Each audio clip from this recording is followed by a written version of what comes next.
ஐயனார் துணை சீரியல்ல நம்ம பாண்டியும் வானதியும் போன் பேசி முடிச்ச உடனே நம்ம வானதியோட சித்தி யாரு உன் பாய் ஃப்ரெண்டா அப்படின்னு சொல்லி கேட்க ஆரம்பிக்கிறாங்க.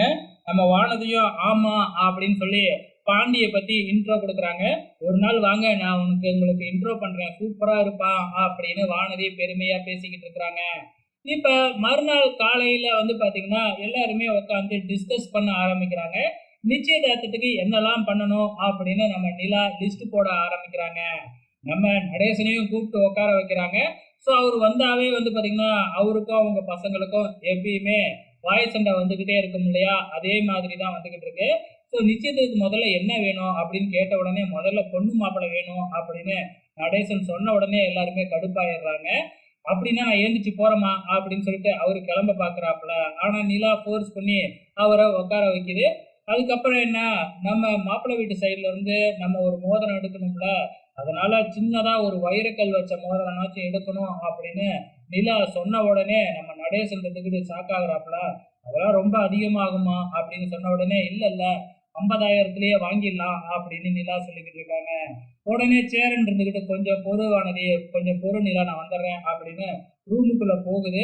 ஸோ எல்லாருமே டிஸ்கஸ் பண்ண ஆரம்பிக்கிறாங்க. என்ன அண்ணன் ரூமுக்குள்ள ஓடிடுச்சு, ஒருவேளை உள்ளார போயிட்டு திருப்பி அதெல்லாம் ஒண்ணும் வேணாம், கவரிங்லயே மோதிரத்தை எடுத்துடலாம்னு சொல்ல போகுது அப்படின்னு எல்லாம் டிஸ்கஸ் பண்ணிக்கிட்டு இருக்கிறாங்க.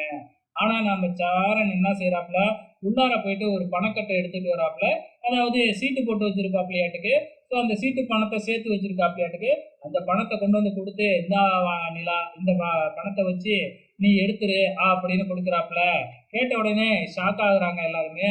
அண்ணே நீங்க தானா அப்படிங்கிற மாதிரி எல்லாருமே சேரன் அண்ணாவை கிண்டல் பண்ணிக்கிட்டு இருக்கிறாங்க. ஸோ இந்த டிஸ்கஷன் முடிஞ்ச உடனே அப்படியே நம்ம வானதிய பாண்டி கடையில காமிக்கிறாங்க. நம்ம வானதி வேலை செஞ்சு செஞ்சு அழுத்து போயிட்டாங்களாட்டுக்கு. பேசாம வேலைக்கே போயிருக்கலாமாட்டுக்கு. இந்த மாசம் எந்த இன்கமுமே இல்லை, வாடகைக்கும் அதே மாதிரி சம்பளத்துக்குமே போயிடுச்சு, 0 பேலன்ஸ் தான் நின்றுச்சு அப்படின்னு வானதி சொல்லி ரொம்பவுமே கஷ்டப்பட்டுக்கிட்டு இருக்கிறாங்க. ஃபர்ஸ்ட் மாதமே இப்படி வருமா, இதுவும் ஃபர்ஸ்ட் மாசம் கை காசை கொடுத்து நீ செலவு பண்ணலையேன்னு சந்தோஷப்படு அப்படின்னு நம்ம பாண்டி வானதியை தேர்த்திக்கிட்டு இருக்கிறாங்க. ஸோ அதுக்கப்புறம் பாத்தீங்கன்னா அண்ணனோட நிச்சயதார்த்தத்துக்கு நம்ம வானதியையும் கூப்பிடுறாப்புல நம்ம பாண்டி. உனக்கும் சேர்த்தே டிக்கெட் போட்டுட்டேன், நீயும் வீட்டுல சொல்லிட்டே வா. சப்போஸ் வீட்டுல ஏதாச்சும் சொன்னாங்கன்னா என்கிட்ட சொல்லு, நானே பேசுறேன், 2 நாள் ஜாலியா ரயில்ல பேசிக்கிட்டே போலாம் அப்படின்னு பாண்டி நம்ம வானதி கிட்ட சொல்லிக்கிட்டு இருக்கிறாங்க. வானதிக்கு பயங்கர குஷி, 2 நாள் தனியா பாண்டி கூட போக போறோமே அப்படின்னு சொல்லிட்டு. இந்த பக்கம் நம்ம நிலாவும் நம்ம சோழனும் பேசிக்கிட்டு இருக்கும் பொழுது நிலாவோட வீட்டுக்கு சொல்லணும் இல்லையா நிச்சயதார்த்தத்துக்கு அப்படின்னு.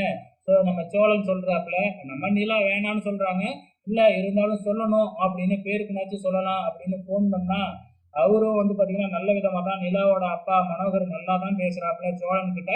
ஸோ அது மட்டும் இல்ல, அவங்க வேற ஒரு ஃபங்க்ஷனுக்காக சேலத்துக்கு போயிட்டாங்க. ஸோ நிச்சயத்தன்னைக்கு அங்க கல்யாண மாட்டுக்கு என்னால வர முடியாது அப்படின்னு சொல்றாப்புல. கடைசியா நிலா கிட்ட போனை கொடுக்குறாப்புல நம்ம சோழன். நிலா போன் பேசும்போது ஏமா 3 நாள்ல நிச்சயதார்த்தங்கிறீங்க, இப்ப என்கிட்ட சொல்றீங்களே அப்படின்னு திட்டுறாப்புல. இதோட இன்னைய எபிசோடு முடிஞ்சிருச்சு. வெயிட் பண்ணி பார்க்கலாம் அப்கமிங்ல என்ன நடக்க போகுதுன்னு.